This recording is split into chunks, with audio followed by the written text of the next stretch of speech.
नमस्कार दोस्तों, कैसे हो आप लोग। आई होप कि आप लोग अच्छे होंगे। दोस्तों, आज की हमारी कहानी है विधवा। वो विधवा थी, पर श्रृंगार ऐसा करके रखती थी कि पूछो मत। बिंदी के सिवाय सब कुछ लगाती थी। पूरी कॉलोनी में उनके चर्चे थे। उनका एक बेटा भी था जो अभी 9वीं कक्षा में था। पति रेलवे में थे। उनके गुजर जाने के बाद रेलवे ने उन्हें एक छोटी सी नौकरी दे दी थी। उनके जलवे अलग ही थे। 1975 के दशक में बॉय कटिंग रखती थीं। सभी कॉलोनी की आंटियां उन्हें परकटी कहती थीं। अंश भी उस समय नया नया जवान हुआ था।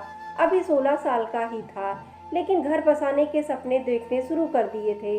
अंश को आधा दिन आईने के सामने गुजरता था और बाकी आधा परकटी आंटी की गली के चक्कर काटने में। अंश का नवविवश मस्तिष्क इस मामले में काम नहीं करता था कि समाज क्या कहेगा। यदि उसके दिल की बात किसी को मालूम हो गई तो उसे किसी की परवाह नहीं थी। परकटी आंटी के दिन में एक बार देखना उसका जुनून था। उस दिन बारिश अच्छी हुई थी। अंश स्कूल से लौट रहा था। साइकिल पर ख्वाबों में गुम उसे पता ही नहीं लगा कि अगले मोड़ पर कीचड़ की वजह से कितनी फिसलन थी।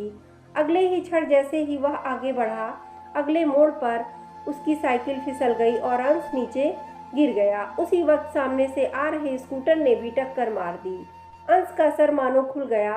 खून का फव्वारा फूटा। अंश दर्द से ज्यादा इस घटना के झटके से स्तंभ था। वह गुमसा हो गया।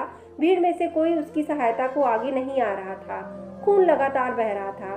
तभी एक जानी पहचानी आवाज अंश अंश नाम पुकारती। अंश की धुंधली हुई दृष्टि देखती कि परकटी आंटी भीड़ को चीर पागलों की तरह दौड़ती हुई आ रही है। परकटी आंटी ने अंश का सिर गोद में लेते ही उसका माथा खून से बह रहा था, उसे अपनी हथेली से दबा लिया। आंटी की रंगीन ड्रेस खून से लथपथ हो गई थी।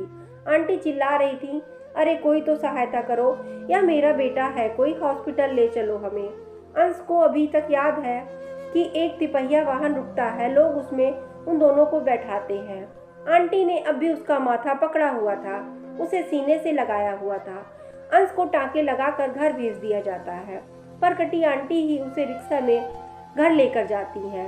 अंश अब ठीक हो गया है, लेकिन एक पहेली उसे समझ नहीं आई कि उसकी वासना कहाँ लुप्त हो गई थी।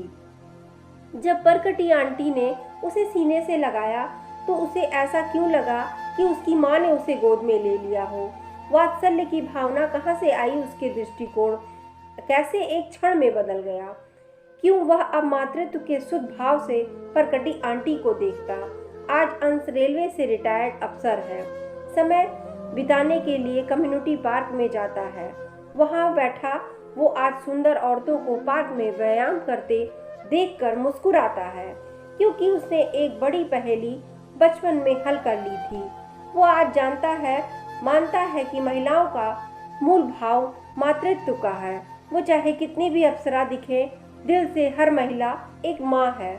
वह माँ सिर्फ अपने बच्चों के लिए ही नहीं, वो हर एक लाचार में अपनी औलाद को देखती है। दुनिया के हर छोटे मोटे दुख को एक महिला 10 गुना महसूस करती है, क्योंकि वह स्वतः ही कल्पना कर बैठती है कि अगर यह बेटा या बेटी के साथ हो जाता तो इस कल्पना मात्र से ही उसकी रूह सिहर उठती है।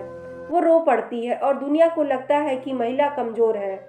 मन ही मन कहता है कि हे विश्व के भ्रमित मर्दों, औरत दिल से कमजोर नहीं होती, वो तो बस माँ होती है।